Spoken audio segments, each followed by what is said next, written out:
Today we're covering section 11.2, inference for two-way tables. We're going to be covering two different tests today, two different chi-squared tests. The first one is chi-squared test for homogeneity. It's used to compare observed distributions between two or more populations or treatments. That's important to remember. Two or more populations or treatments. How do we write the hypotheses? H sub O, there is no difference in the distribution of a categorical variable for several populations or treatments. H sub A, there is a difference in the distribution of a categorical variable for several populations or treatments. The other test we're looking at is called a chi-square test of independence.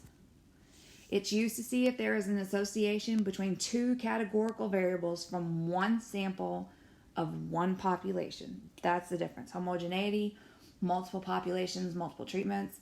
Independence, one population. How do we write the hypotheses? H sub O, there is no association between two categorical variables in the population of interest. H sub A, there is an association between two categorical variables in the population of interest. All right, how do we find the expected value? The expected value is found by multiplying the row total times the column total divided by the table total. Degrees of freedom, how do we find degrees of freedom for either one of these tests? It's the number of rows minus 1 times the number of columns minus 1. What is the test statistic for these two tests? Same as it was for the goodness of fit test. It's the sum of the observed minus expected squared divided by expected. All right, what are the conditions? The conditions are the same as they were for the goodness of fit. Random, 10% in large counts. The only difference is for the 10%, if you're doing a test of homogeneity and you have multiple populations, you have to check the 10% condition for each population. All right? And large counts, expected counts have to be greater than or equal to 5. All right, calculator steps. This is a little complicated in the calculator, so make sure you write these steps down and make sure you follow through when we're doing the notes.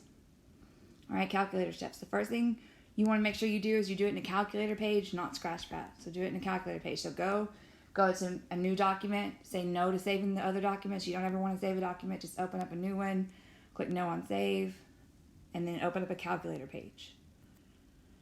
Okay, so first thing you have to do is give your matrix a name. Literally give it a name. It doesn't matter what you call it, but you must name it. So you type in the name of your matrix, then you go control, and then you hit this button next to the 9 button that looks like this. It's the button to the right of the 9 button. Then you hit that button again and select this. It's supposed to be a matrix with 9 little dots on the inside. It should be on the middle row, about the middle of the second row. All right? Then you input the size of your matrix, rows and columns. Then you input your data, and then you hit enter. You must hit enter for it to store it in the calculator.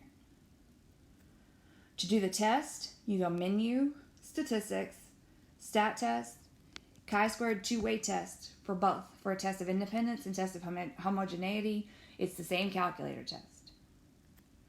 To see the expected counts, you must first run the test. Then you go var, choose stat.exp matrix, and then hit enter. All right, first example. An article in the Journal of the American Medical Association reports the results of a study designed to see if the herb St. John's wort is effective in treating moderately severe cases of depression. The study involved 338 subjects who were being treated for major depression. The subjects were randomly assigned to receive one of the 3 treatments, St. John's wort, Zoloft, or a placebo, for an 8-week period. The table below summarizes the results of the experiment. So there's your table below with all your data in it. And then it says, are the differences among the groups statistically significant? They're asking us to run a test. Well, which test do we do? Do we do homogeneity or do we do a test of independence? We know it's chi-squared because it's categorical variables. Okay? But do we know which one? We'll go back in the problem and it says we had 3 different treatments. Multiple treatments, multiple populations. That's a test for homogeneity. So we're going to do a chi-squared test for homogeneity. So the first thing we want to do before we actually start writing anything down is we want to check the expected counts to make sure that they're all greater than or equal to 5. Because if they're not, then the test is kind of a moot point. So the first thing we're going to do is we're going to check our counts. So we're going to go ahead and go to our calculator. We're going to choose a new document. Tell it no, we don't want to save it. We're going to choose a calculator page. Okay? And then we're going to name the matrix, whatever you want to call it. I'll call it treatments. So we'll call it treatments. Then go control the button next to 9. Then the button next to 9 again. Second row, middle one, looks like the matrix with 9 entries in it. Number of rows and number of columns. We have 3 rows and 3 columns. And now input your data. The total rows don't count. The rows for total don't count, and the columns for total don't count. So you have a 3 by 3, and so you input your data into your calculator, and then you'll hit enter. Okay? Then you'll run the test. So you go menu, statistics, stat test, chi-squared two-way test, hit enter. Or tell it what your matrix name was. And tell it okay. And then once you've done that, and you've gotten all the data for your test, you go back to var, choose stat.exp matrix, hit enter, and that gives you your expected counts. All expected counts I've written up here in the table. And then off to the left, I'm going to say expected counts in parentheses in the table to let the people who are reading my paper know that those are my expected counts. Okay? And if you notice, they're all 5 or higher. So I'm going to go ahead and do my test. We will test the following hypotheses at the alpha equals 0.05 significance level. Sound familiar? Same way we run all of our significance tests. H sub O. There is no difference in the distribution of responses for people using St. John's wort, Zoloft, or placebo.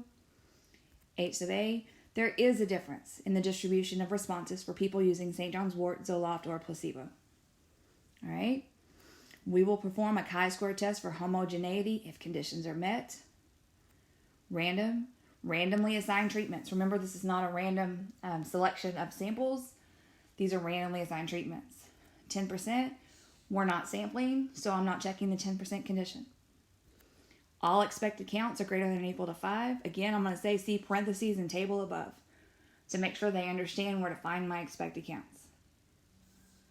All right, when I ran the test in the calculator, I got degrees of freedom were 4, my chi-squared was 8.72, and my p-value is 0.0685.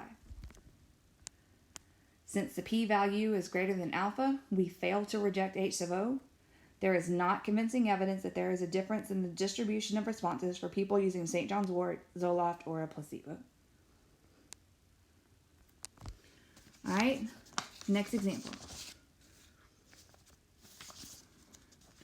Is there an association between eye color and handedness?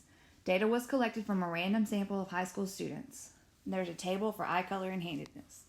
All right, how many samples were there? One sample. 2 categorical variables, so 1 population. This is a chi-square test for independence. I'm going to go ahead and total up each row and column and total up the table. Now what I want you to do before you finish the example is go through and find the expected counts again. Okay? You can pause the video, find the expected counts, come back, check to make sure you have the same ones that I do. All right, here's my expected counts. They're all greater than or equal to 5. I'm going to put out to the side expected counts in parentheses and table, and I'm going to proceed with my test. We will test the following hypotheses at the alpha equals 0.05 significance level. H sub O. There is no association between eye color and handedness for the sample of high school students. H sub A. There is an association between eye color and handedness for the sample of high school students. We will perform a chi-square test for independence if conditions are met. Random, stated random sample, 10%. We assume 10 times 151 is less than the number of students at the school. That's probably a pretty good assumption. Large counts. All expected counts are greater than or equal to 5. See table. All right. When you run the test in the calculator, your degrees of freedom should have been 2. Chi-squared 2.24. P-value 0.3256. Since the p-value is larger than alpha, we fail to reject H sub O.